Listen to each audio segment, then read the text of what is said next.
All right. Welcome, everyone. I'm super excited to our event today.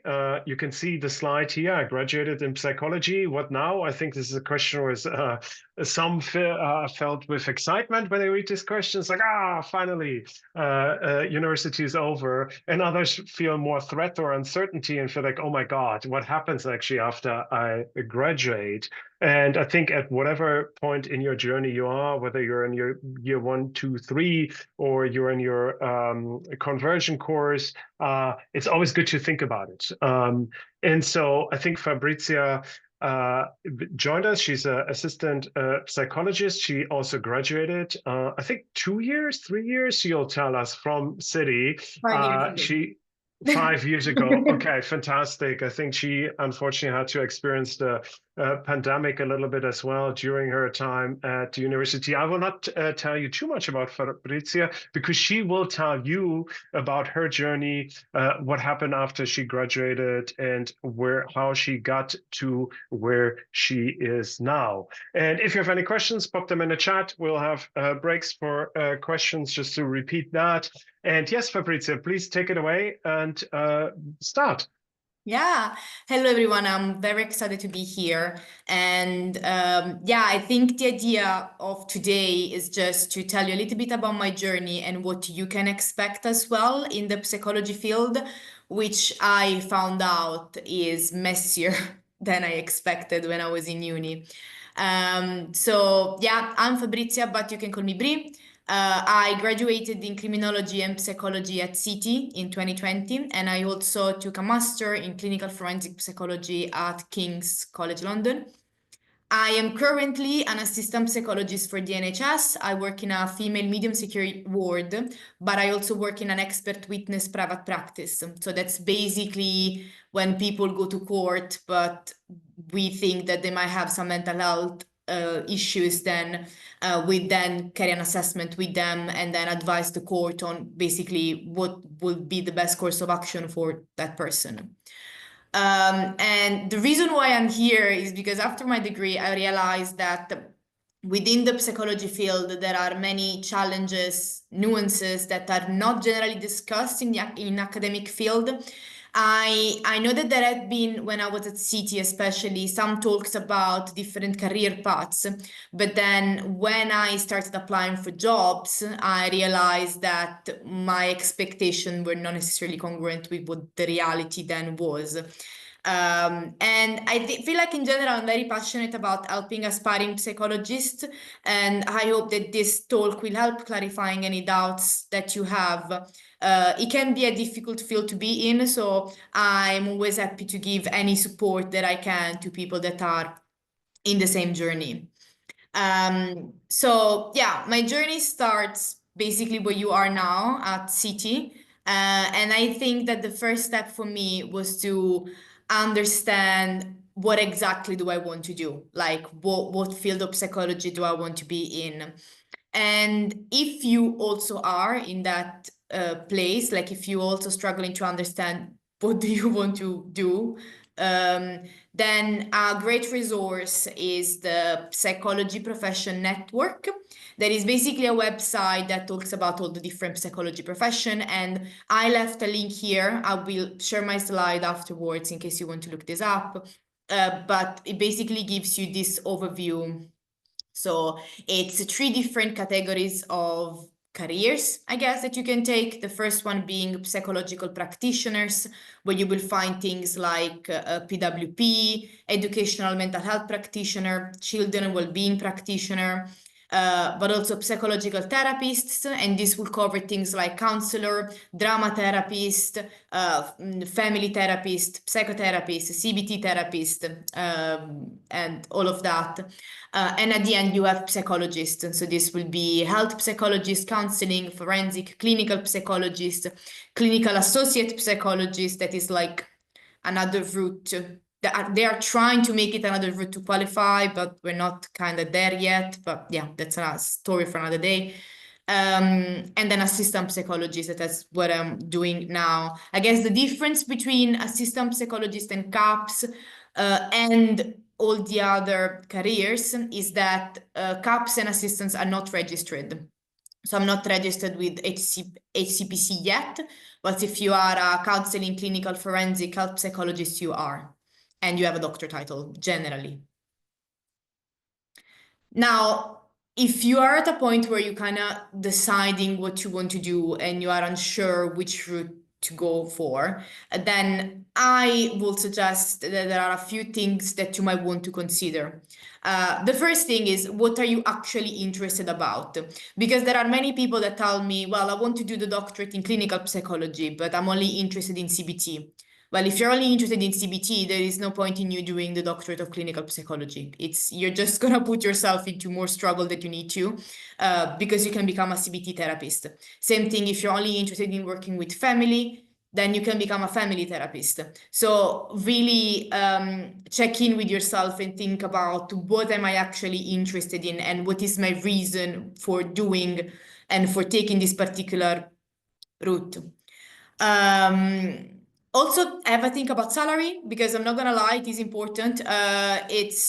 Some of these careers will be capped. For example, if you become a PWP, so psychology well-being practitioner, you won't go further than a band 7. So I think in London that's around 50K, 60K at the moment, not more than that. So this is obviously something else that you want to consider. If usually like psychologists, like clinical counseling, health psychologists would be able to get higher salaries in general. But I know of people that are CBT therapists that manage to get to an 8B and even a consultant level. So that's very much dependent. Also think about your life goals. Unfortunately, being in this field might mean that you have to put life on hold for a little bit, because it involves being on a average to low salary for a very long time. And for some people, it might be difficult to do things like having children. So a recurring theme that I hear from people, especially pursuing doctorates, is that they see all of their friends buying houses, having children, getting married, and they feel a little bit like stuck until the career progresses. And that is something that you need to remember, like your career might be stuck for some time, until you then get qualified, and yeah, you will be earning more money and be able to do all these things. But if your dream is to become like is to be a young parent, then that might be a little bit difficult in some of those careers. And also think about your financial possibilities. Again, you might be required to be on I would say, relatively low salary for some time. And there are people that maybe already have children or have caring responsibilities. You might not be able to afford that. And so that's another thing that you might need to think about. But in general, any route that you chose needs to be driven by passion, because regardless of what you choose, it's gonna take a lot of dedication for you to succeed. So if you're not driven by that passion, you might struggle. I think that might be a good place to stop in case anyone has any questions.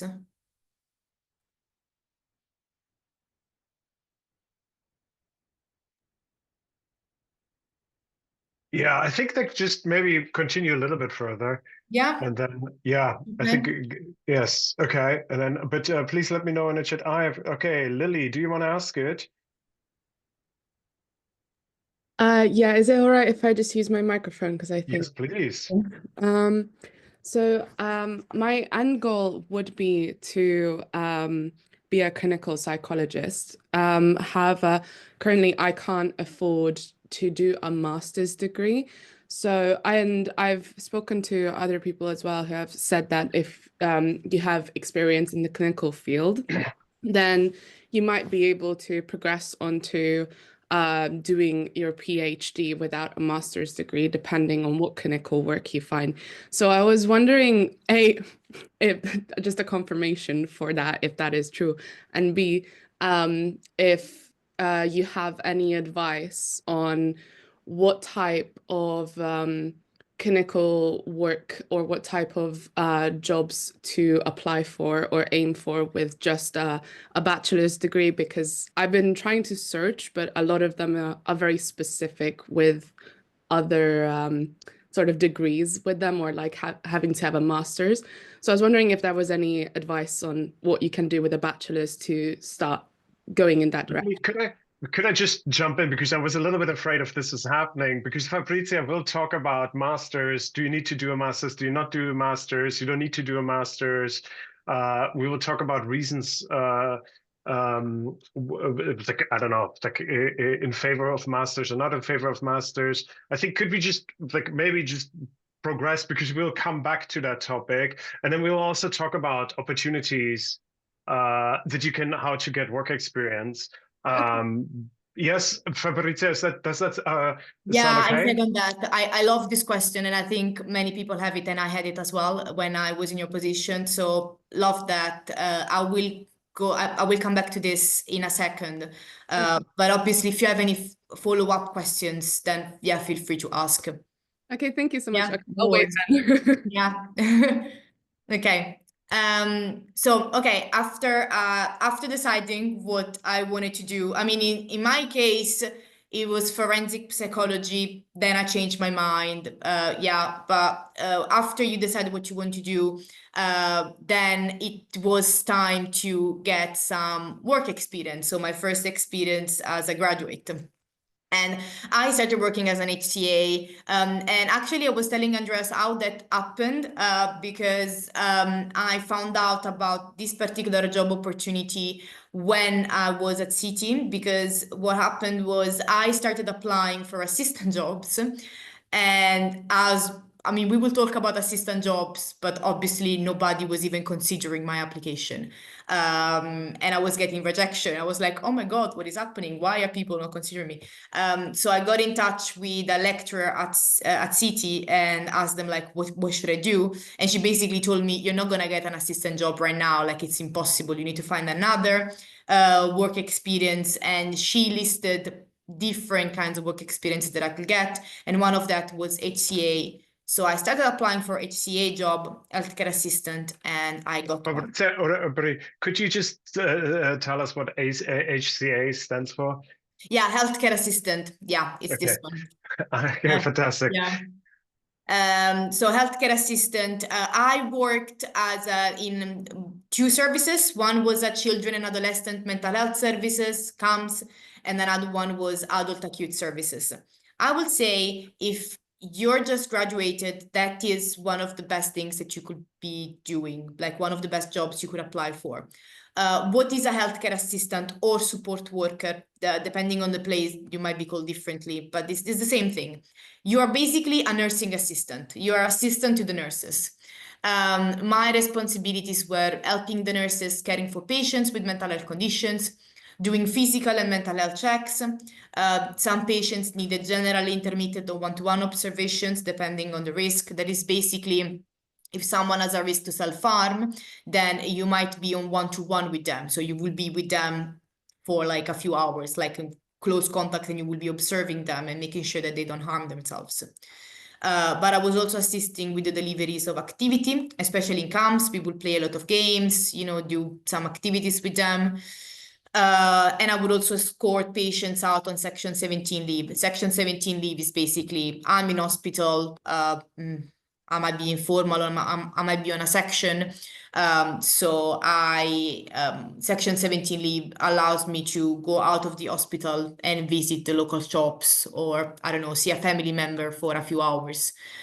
So some patients will be unescorted, other patients will be escorted, and if they were escorted, I was the one escorting them. The experience for me was very valuable, and the reason for that is that that was the first time that I saw someone with mental health difficulties, and I'm talking about severe mental health illnesses, so psychosis, for example, or eating disorders. And I had a very good insight on the job of the nurses and how they run a ward. And it is very important if you want to work in a multidisciplinary team or inpatient.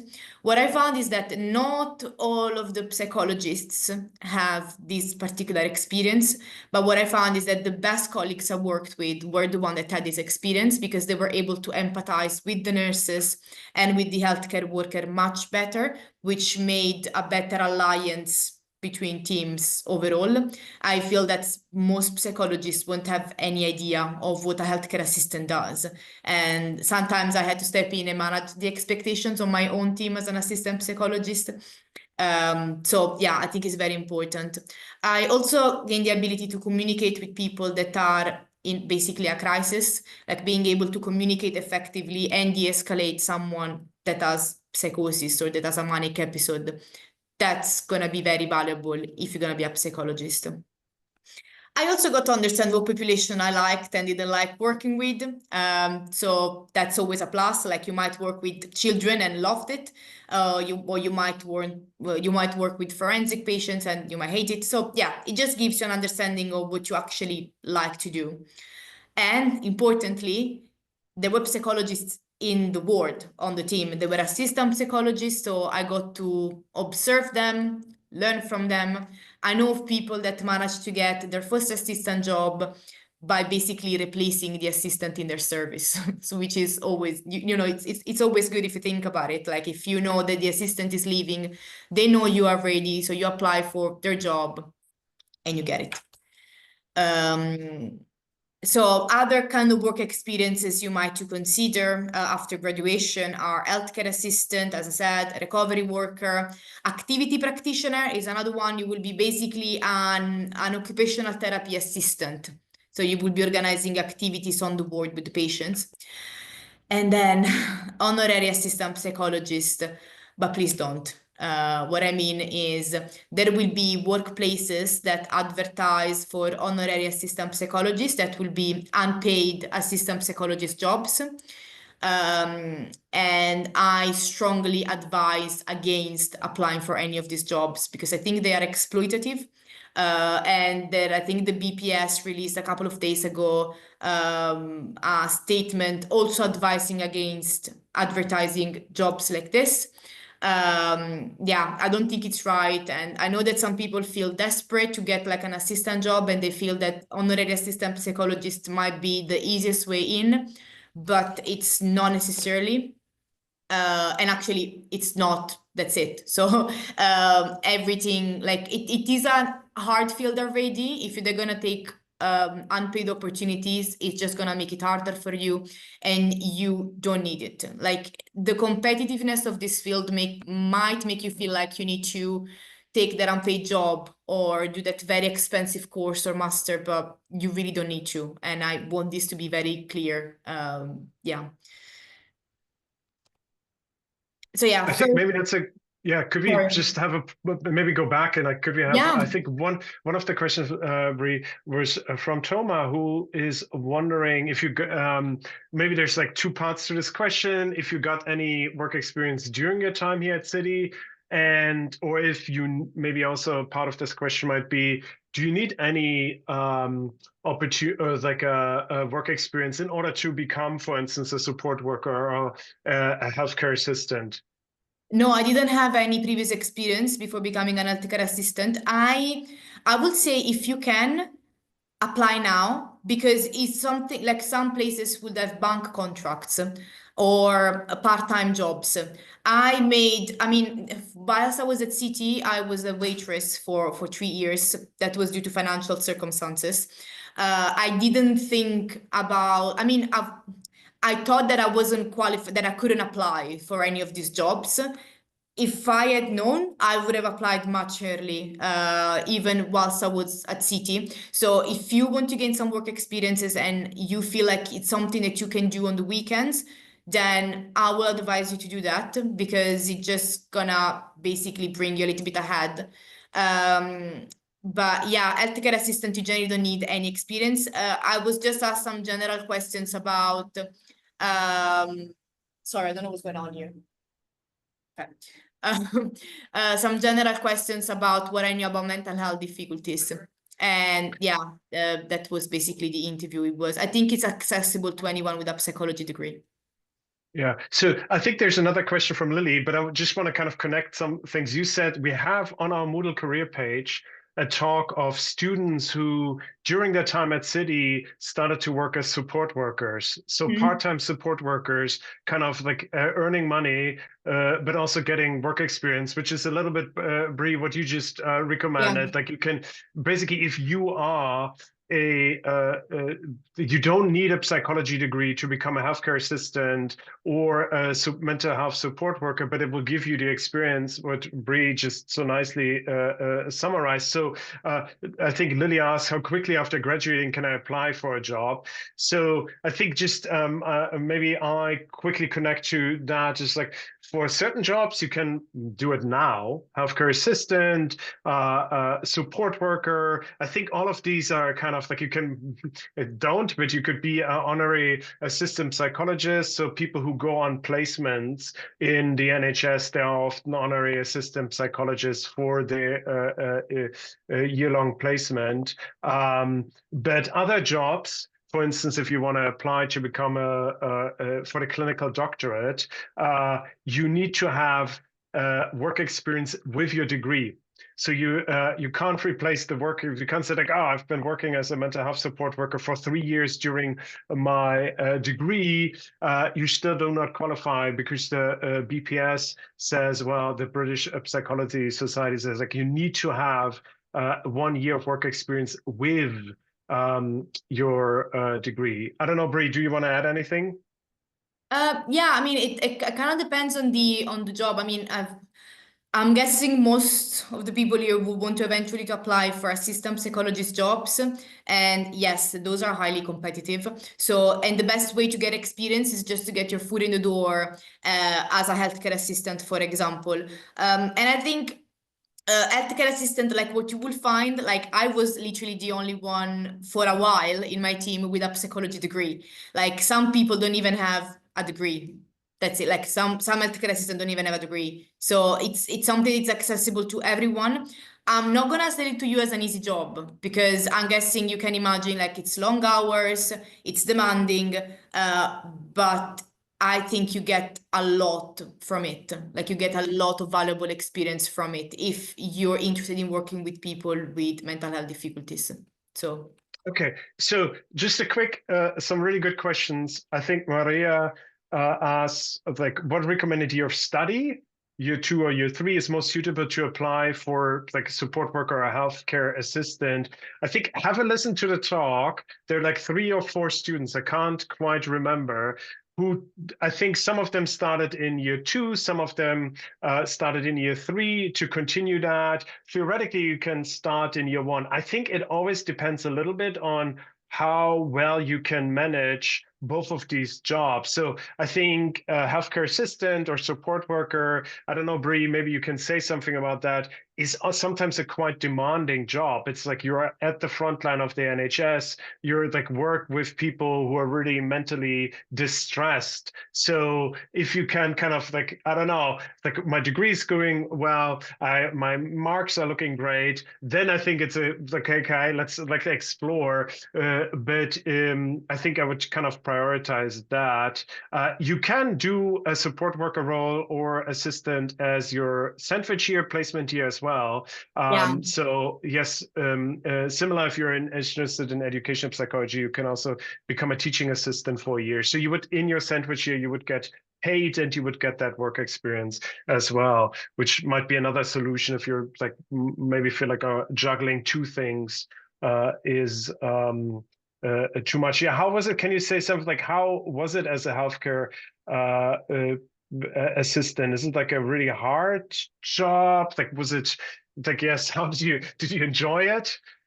I mean, just I didn't work for the best service, and that is going to be very important. Like it wasn't an NHS service. I'm not gonna name drop, but it was a private service, let's call it that. And it wasn't the best service-wise, so we didn't have the best resources. Which definitely made the job harder than it need to be. I now work with healthcare assistants, and yeah, it is an intense job, but I also think it depends on the service. I think if you're very young, maybe thinking about working in a CAMS ward, so with children, might be a good way. Not to say that it's easier. I think like I now work in forensic, and I think it's much easier to work in forensic than in some CAM services.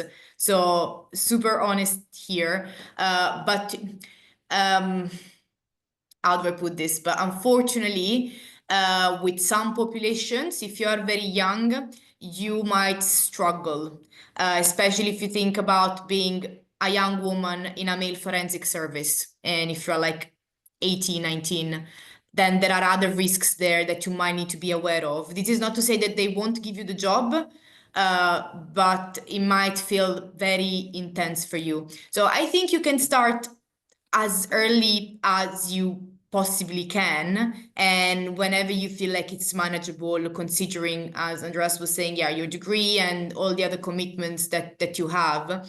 But I think when you start really think about the service, don't just take the first job that you're given, because in terms of assistant jobs, we always need healthcare assistants, like always. So think about being in the right service, ideally the NHS. And if you're very young, maybe think about maybe working in a school or, with children instead of working in a forensic setting. Okay, fantastic. Let us know if this didn't answer your questions, but I think let's move on. I feel like, oh wow, we're already half an hour in, and I think we still have to cover some stuff. Yes, but that was really, really good. Okay, so this is like like one route to basically get some like work experience, get your introduction, get a foot in the door into the whole mental health care system. Some of the like the jobs that Bree described. Okay. Okay. So Okay, so it's like I think we have one final straight yeah, after graduation from Ashna. She's like, how long roughly would you say it takes to apply to become a healthcare assistant and receive the job opportunity? I mean, it it was so probably quick for depends a me. lot. Sorry? It was so quick for me, honestly. I bear in mind, this was COVID, but obviously healthcare assistant, we didn't stop working. So I sent, I think my last piece of work in July 2020. I was still in theory working as a waitress, but I was redundant at the time. I was in furlough. Then I was unfortunately fired because of COVID. So they had to do some staff cuts. So I lost my job in September. I found another waitressing job in September time. Then I started applying for jobs, and in November I was already on the ward working as a healthcare assistant. So it can be very quick. There is a huge, like a high need for healthcare assistants. So it might be pretty quick for you. Yeah, so I think that kind of really connects to Emily's question as well. I think getting a support worker role, healthcare assistant, or I think you mentioned recovery worker, activity practitioner, all of these jobs, there's a need. So I think that's not the kind of like super competitive level and that's why it's such a great entry. So you get the work experience to then qualify for the next step, but you also earn money. Yeah. And so I think that's like, yes. So I think, okay. So I think Emily also asked, it's like, what would you tell yourself looking back at the beginning of your journey? Is there any other kind of like what you have not mentioned yet? That's very interesting. I will probably start working as a healthcare assistant early on because I was working anyway. I was doing the same hours as a healthcare assistant, but I was working in a unrelated industry. So I will probably do that. And it would have made things much quicker for me in a sense. That and also really think about whether you want to do a master, but we're gonna cover that in a second. Okay, fantastic. All right, take it away. Yeah. So yeah, as I said, first experience after 1 year working as a healthcare assistant, I then started my master at King's College. My course was the clinical forensic psychology master at the IOPPN. Why did I do a master? So I mean, first of all, I really thought I needed it. Like I thought that after a psychology career, you need to take a master. So I think that was really, really ingrained in my brain that I had to do a master. So there was that. But also at the time, I remember that I wanted to be a forensic psychologist. And if you also want to be a forensic psychologist, you might find this helpful because you kind of need 2 stages in your qualification. The first one is your stage 1, that is your master. And then you have a stage 2 that you can either do with the BPS, the British Psychology Society, or you can do it through a doctorate. Now there is like the Nottingham course or the Birmingham course. So you basically need to do a stage 1 and a stage 2. And in my case, this master would have been my stage 1.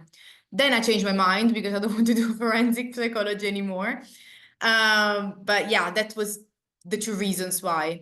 I had 2 days of teachings, 2 days of placement. It was very research and practice focused, which I really appreciated because, as I said, like I had a 60 days placement working at the level of an honorary assistant psychologist, which helped me get my first assistant job because then I was hired by the place that I was doing the placement at. So I don't think it was necessarily good in terms of experiences because my placement was not great. My placement experience overall, I didn't really do a lot of clinical work. But it was great in terms of networking because people there knew me and they just offered me a job. So that was a plus of it. However, it was very financially and energy demanding. Remember that you won't have a maintenance loan for your master.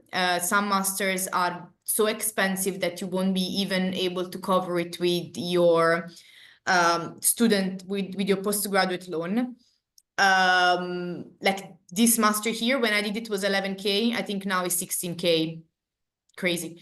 So very expensive. I burned out, I'm not gonna lie, because I still had to work, unfortunately. So I was doing my 2 days of teaching, 2 days of placement, and in the weekend I was working as a healthcare assistant, sometimes nights. So yeah, was a crazy year.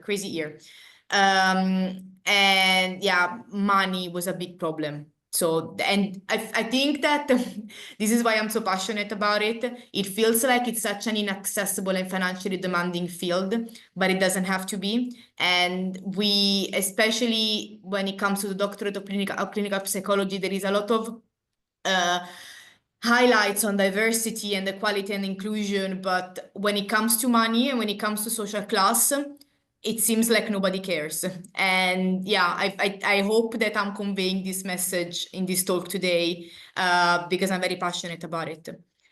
So the question is, was it worth it? I think yes and no, in a sense that if I asked my past, like if I will go back in time, would I redo my master? I don't know, because it definitely brought me some advantages and it really made my journey into becoming an assistant quicker. But I also think that for what I did, maybe I could have gotten here anyway. I don't know. It's very hard to say how my life would have turned out if I didn't do my Master of Kings. But I think in general, whether you want to complete a master's degree, like whether you do or not complete a master's degree depends on a few factors. First of all, finances. Like this is the first question that you need to ask yourself. If you can't afford it, don't do it. Please don't, because it's honestly, it was so financially demanding that at the end of the day, like all my savings were gone at the end of the year. And you don't want that. If you can afford to live at home with your parents and not to think about having to work on the side, and ideally you can pay it cash because, let's be honest, like there is student loan, there is student finance, but it's still like another debt that you have on your shoulders and that you're still gonna pay off your payslip every month, which might not seem like a big deal now, but when you start working, it will be. Also, think about whether you want to specialize further. Like, for example, if your degree is only in psychology and you might want to specialize in health psychology, then yeah, maybe doing a master might help with that. So this is given if you can afford it. So all of this is only subsequent to that.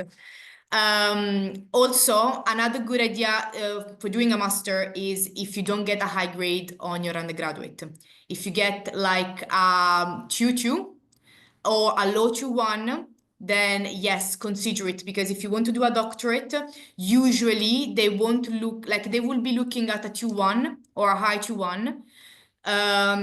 But if you have a master, they won't look at your undergraduate grade. They will just look at your master's grade. So if you didn't do very well at your undergraduate, then a master might be a good way to make things up on your CV. Also think about your career goals. Like, is a master necessary? As I said, if you want to do, like, if you want to become a forensic psychologist, for example, as I was at the time, then yeah, you might need a master, unfortunately. If you want to become a clinical psychologist, no.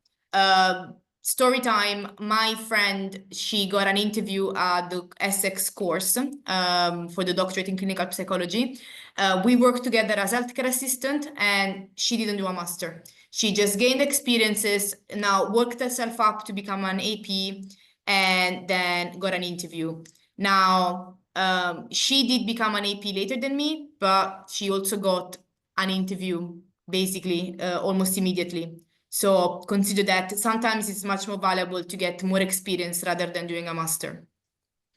And also a placement. I think overall, don't do a master if it doesn't include a placement. Like, I think that I think that was the only truly valuable thing of my master. Yes, it taught me some stuff about working in forensic and working with the clinical population, but at the end of the day, the most important thing, the thing that really brought me forward, was the placement.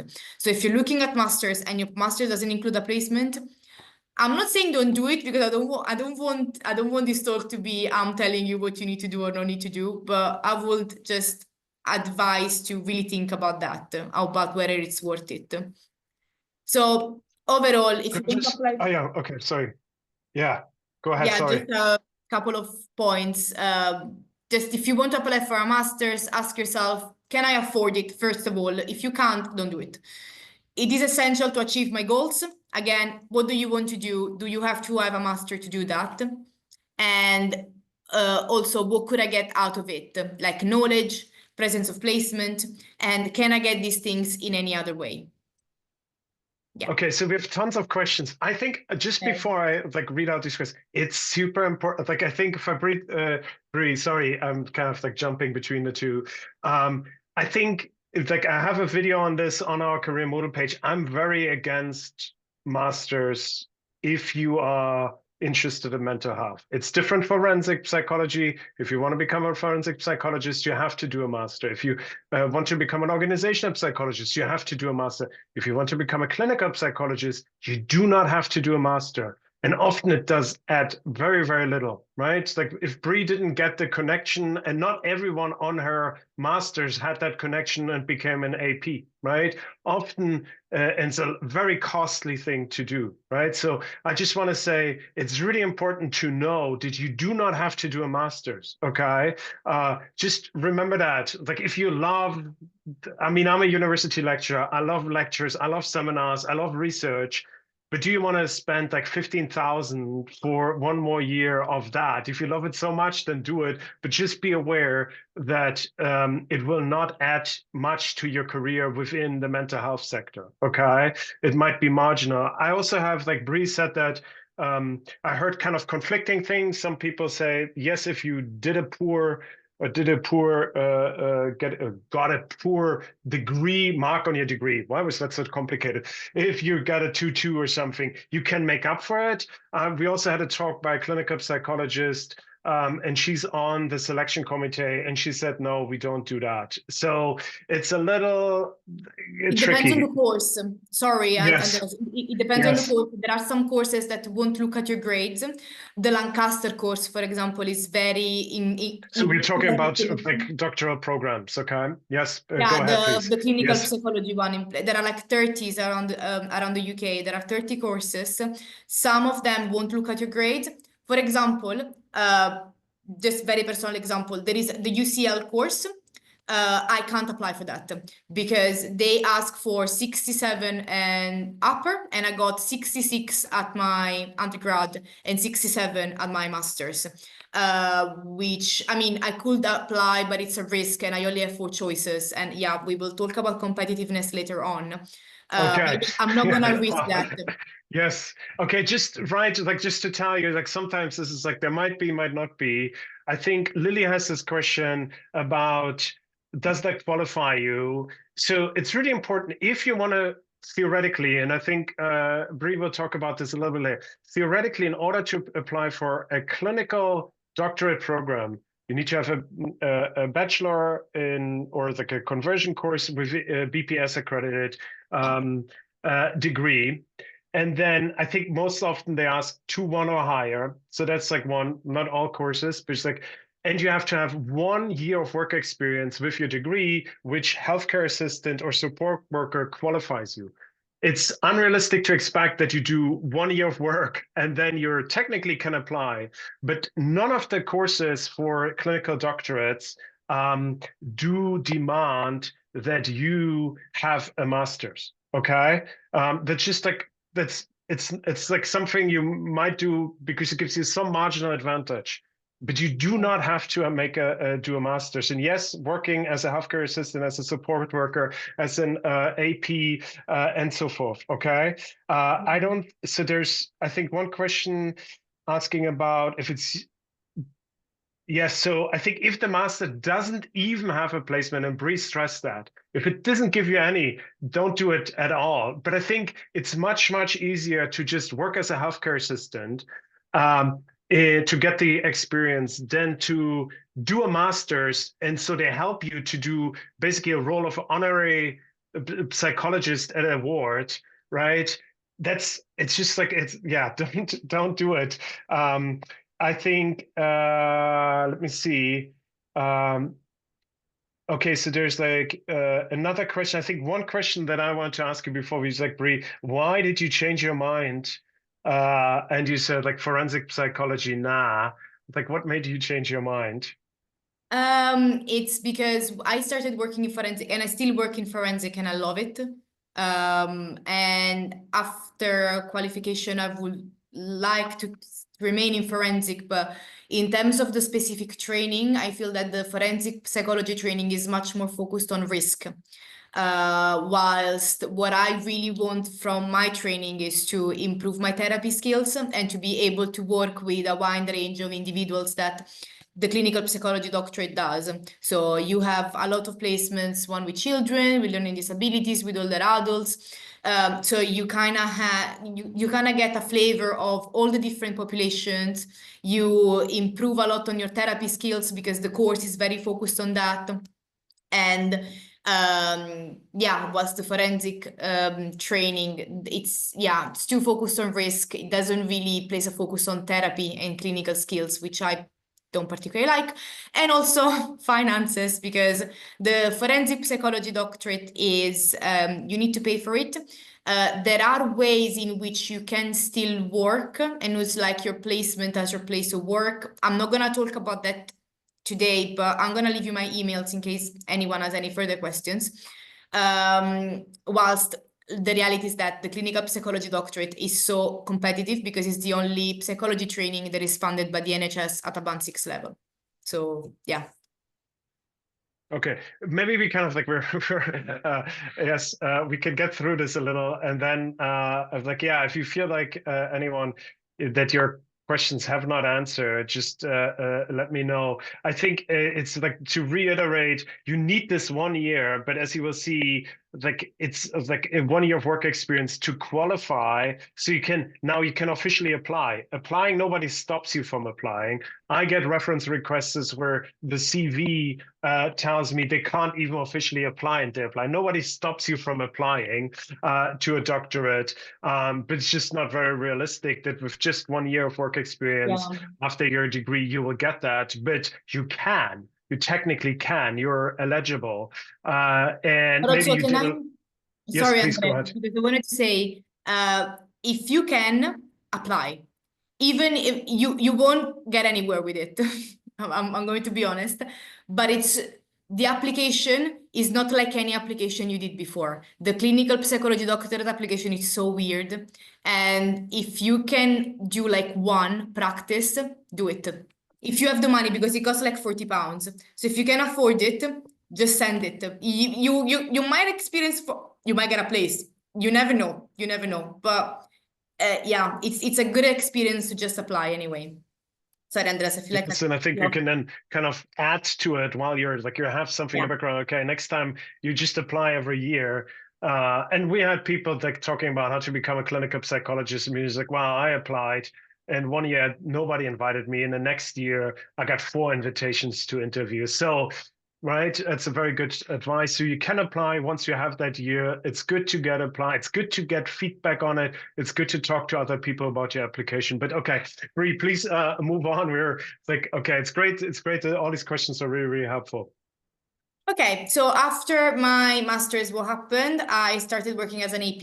I told you how that happened. So I have worked in a learning disability forensic unit, in a women forensic unit, and in an expert witness private practice. As you can see, it's very forensic-y. Yeah.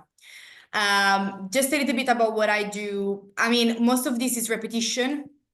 So first of all, what is an assistant psychologist? You are a psychologist under supervision. You have no clinical responsibility, but everything that you do needs to be decided with your supervisor, like needs to be supervised with and by your supervisor, if it makes sense. Like you don't have any clinical responsibility, but everything that you do needs to be agreed with your supervisor. Also, your responsibilities will be limited. You know, like you won't be able to do everything as an assistant psychologist because you're not a qualified psychologist. So I worked with the medium secure learning disability unit. So I was basically delivering group and individual therapy, delivering staff training, risk assessments. In forensic, you will do that a lot of risk assessments, service evaluations, audits, a lot of meetings, adapting material. Of course, in an LD setting, you will need to adapt everything that you do to the patient's needs.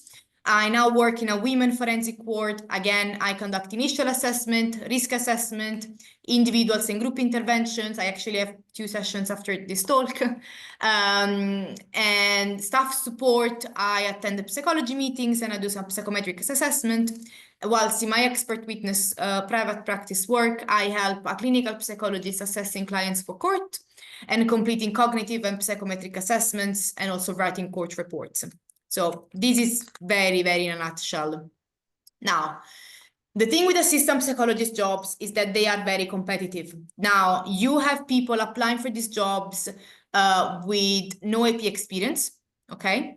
But you will stand up against people that have 3-4 years of assistant psychology experience and that are maybe applying for the doctorate and have applied already to the doctorate for like 6 years in a row. So the reality is that unfortunately it's not an entry-level job anymore because the wait list for the doctorate becomes so long that you know, we hired 2 assistants in our service, one as a PhD and the other one as 3 years previous experience as an AP. And something that my boss said was, this is what people that have just graduated are up against.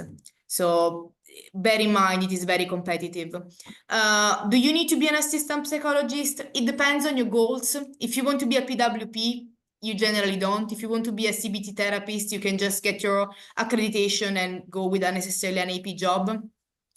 But it is definitely a valuable experience, especially if you want to become a psychologist. And yes, it is true that healthcare assistant jobs count in some courses, for your work experience, but not for all the courses. And also, assistant psychologist is usually considered to be the gold standard for clinical psychologist application. Not necessarily, because I work with people that didn't have any clinical experience and were training at doctorate courses. But generally, this is what you would be expected to do if you want to do a doctorate. The guidelines on assistant jobs are very unclear. So this is my experience. This is what I did. But it's not a good description of the job role. There will be assistant jobs that are heavily admin focused, assistant jobs that are very clinically focused. That depends on the service. And what else depends on the service is the banding. So whether you are a band 4 or a band 5, it's not really dependent on your experience, because there are, again, band 5 jobs where you just collect data for a research, and then there are band 4 jobs where you have a lot of clinical work. The reality is that whether you are a band 4 or band 5, so whether you earn more money, because this is what we're talking about, depends on the service funding. Yeah, some people said that the job that I currently have in terms of responsibilities should be paid at a band 5, but the trust I work with wouldn't fund for a band 5 job. So it needs to be a band 4. And this is a conversation that I had with many qualified psychologists and many managers in the NHS. So just something to bear in mind. Alternatives to AP jobs. Now, I haven't done any of this, but I know people that have. You can become a research assistant, another gold standard for clinical psychologist application. If you don't want to be an assistant psychologist, research assistant jobs are equally valued. You can do a specialist training like a CAP training or a PWP training, CBT. You can become a teaching assistant. That's also a very good experience. Or you can do a PhD. Yeah, so that's another option for you. Okay, go ahead. How do I become an AP? In general, work experience. Just get work experience, work until, and keep applying. Learn if you can read like some psychology books, or there are a few that I have in my recommendation box. If you want, send me an email and I'll send you a bunch of readings to do. Network. If you are an healthcare assistant and there is a psychologist at your service, talk to them. Tell them, I want to be an AP. What do I need to do? What do you suggest I do? Or can I shadow you for a day? Can I observe what you do? Any of that. Ask. I think ask was the single thing that helped me get most far ahead in my career. The simply sending people emails. Just sending an email with a question. Like my job in a private practice, for example, it's very rare to have that as an assistant level. How I had that, I contacted a psychologist that works in a private practice and I asked him, I would like to do that one day. Can you give me some advices? And he came back to me offering me a job. So these things happen. And yeah, something that I always tell everyone, like especially my sister, my family members, get in contact with people, because that will really, really bring you like far away. Apply internally. Again, if you are an healthcare assistant and there is an open position at your workplace, apply for that one specifically. Sometimes some jobs would only be open internally because places receive like hundreds of applications for AP jobs. So sometimes it's only open internally, so they receive less applications. So you can do that. And also keep applying. It might take a while, but you will get there eventually. Any questions? Okay, maybe you can, is this your last slide? No, there are 2 more, but it's very... Okay, maybe we just... Yeah, maybe we just do them and then we have like a final round of questions. I think there's some good questions. Yeah. But Okay. maybe just, yes. Now, what now? Yeah, this might sound very sad, but I applied for the doctorate of clinical psychology. This was my 3rd year. Last year, I got 1 interview and 1 reserve list, I think. This year, I got 4 rejection. So as you can see, it's not very linear. You don't really know what's going to happen. So yeah, I received 4 straight no's this year. Yeah, sad face. I will try again next year. But why am I telling you this? Because I want to make a point. And the point is the realities of the psychology field. Now, if you want to work in this field, you have to, unfortunately, get comfortable with the idea of rejection, because it is a highly competitive field, which means that you will experience rejection like in many steps of your journey, like whether that is like in AP jobs, whether you're applying for a master's degrees, doctorate, but even like after that, like even when you're qualified, you will be told no because someone was better placed for the job than you. But you just need to remember that rejection is not a reflection of who you are as an individual or as a professional. It is just a hard field to be in, and many people that are more than qualified experience rejection.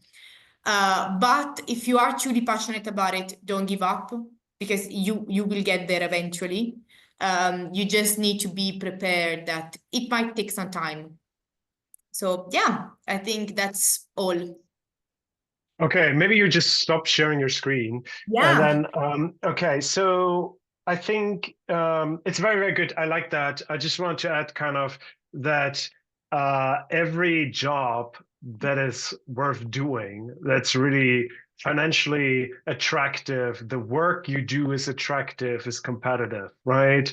Otherwise, like if people do not a lot of people apply for these jobs, maybe not the greatest job, right? So I think psychology is competitive, but so are every other areas in life, right, that are worth like doing. So don't get disheartened. I think there are also there are other routes. You can be a high intensity therapist, or other routes that you can go. You don't have to necessarily become a clinical psychologist. I think maybe we start with the most specific questions.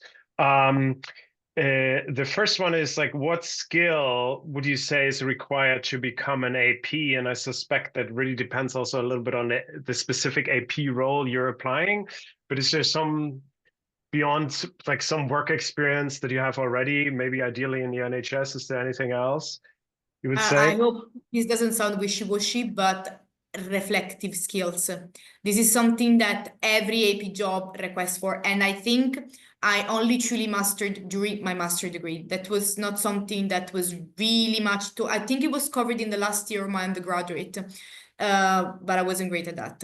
So reflection. Can you Again, I give us a hope, concrete example of that, like just to that students know what they're like, so what you mean by that? yeah, being reflective, so reflecting on your experiences. So, for example, this happens to me at work. How do I respond to that? What can I learn from it? Just being reflective, but also reflexive. So, reflecting on yourself, on what do you bring in the table. Like if a client tells me something distressing and I am unable to cope with that. Why would that be? Is there anything that I experienced in my life? Like, what do I bring in the therapy room when I see a client? This is a very important skill to have, and you can master it during your other work experiences. Like, you can have a reflective journal where you kind of reflect on everything that happened to you, even like when you are in universities, because difficult things happen, but even good things, like you can reflect on the good things as well. That is a very important skill to master. I might prepare like a reading list or resource list, Andres, and send it to you because I wish I've done that, but I don't even read my reading list, so it's like yeah. But it would be lovely, I think. Yeah. So if you were doing a placement year, volunteering or micro placement in the seminars in year 3, which is now different from what you experienced, Brie, they teach you also reflective skills. It's like, yes, it sounds wishy-washy. It sounds kind of, but you can really see if you talk to somebody who has reflected on their experience versus not, the difference is stark.